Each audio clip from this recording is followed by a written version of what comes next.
Ninjas are cool. You would be hard-pressed to find someone who disagrees with this. These agile assassins have been the focus of many video games, and one of my favorites is Shinobi. This 2002 action game from Sega and Overworks is actually the fourth entry into Sega's Shinobi franchise. What makes this ninja action game so much fun? Let's dive in and find out. You play as Hatsuma, the young leader of the Oboro clan. 4 years after taking on this responsibility, the city of Tokyo is ravaged by earthquakes and hellspawn monsters brought forth by the evil sorcerer known as Hiroko. Unfortunately, not only is Hatsuma up against the hellspawn, but also fallen members of the Oboro clan. Hiroko has slain the Shinobi's clansmen, and now they are serving him in death. To put their souls to rest and stop the evil sorcerer, Hatsuma must slay his foes with the cursed katana, Akujiki. What? Akujiki has awakened. And now it craves but one thing.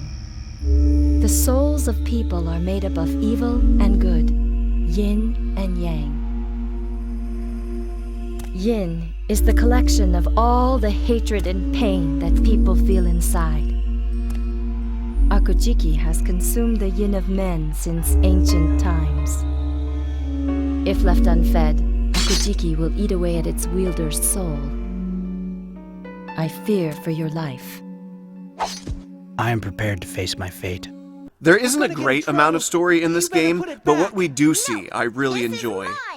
We get flashbacks learning more about Hatsuma's past, and there's also something incredibly compelling about Hatsuma having to kill and free the souls of his former comrades.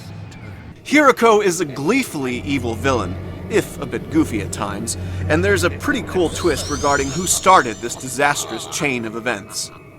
Like any good video game story, the story of Shinobi is what always pushed me forward. It may not be one of the best out there, but it is a fun tale all the same. I am here to kill Hiroko Ubusuna, not you.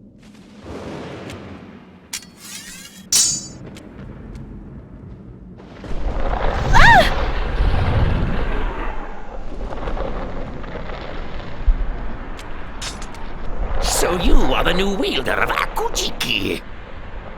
Let's see how well you can fight, and please don't disappoint me.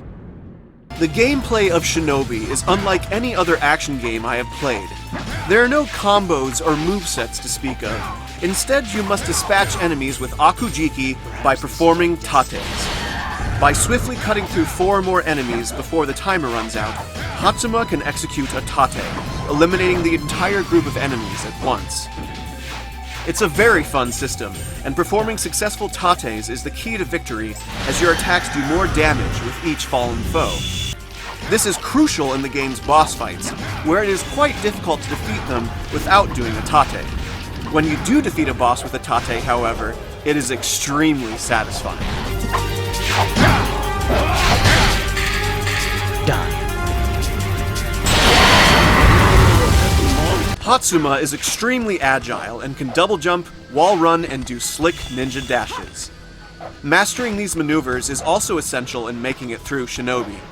Quickly maneuvering around your opponents with the dash is always a great feeling, and combining it with your jumps allows you to quickly dispatch airborne enemies. Hatsuma also has kunai, which can be used to briefly stun opponents, and ninja fire magic, which is great to use in a pinch.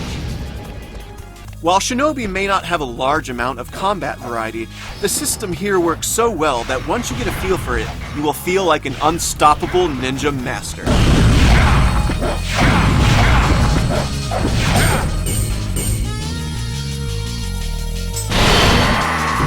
Shinobi is a very challenging game. While the earlier foes don't put up much of a fight, the later enemies and bosses can quickly kill you if you aren't careful. The hellspawn are indeed dangerous, but your greatest enemy is gravity. Many of Shinobi's stages have bottomless pits. Make one mistake during a jump, and it's game over.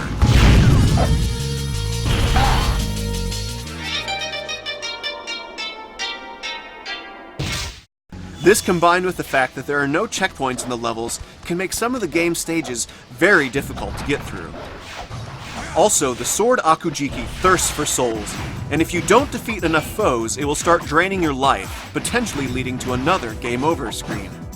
Shinobi is a game that demands your concentration and skill. You either go hard or go home. It may seem unfair at times, but I like the more old-school challenge Shinobi has. When you do get through the stages, you truly feel accomplished, and once you get through something like the Golden Palace, which I consider one of the hardest levels ever, you will jump for joy. Shinobi is a hard game, but I love it all the more for it.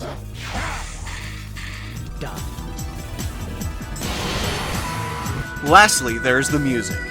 I've always enjoyed a good amount of Sega soundtracks, and Shinobi is a great example. It combines traditional Japanese music with techno, rock, and even a little bit of jazz. Music is always very important in an action game, as it keeps the intensity going and helps support the mood for each fight. The boss fights in particular are great, and tracks like Waiting Place and Call are some of my favorites from the game's soundtrack. Overall, Shinobi is a great, if sometimes overlooked, game from the earlier years of the PS2.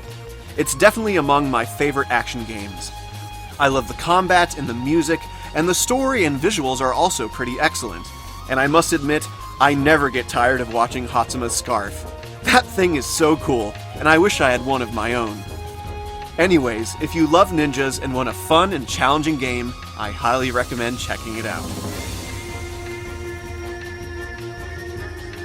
So those are my thoughts on the PS2 game Shinobi. What are your thoughts on this game? And what's your personal favorite ninja game? Feel free to share in the comments below. Until next time, keep having great adventures, everyone.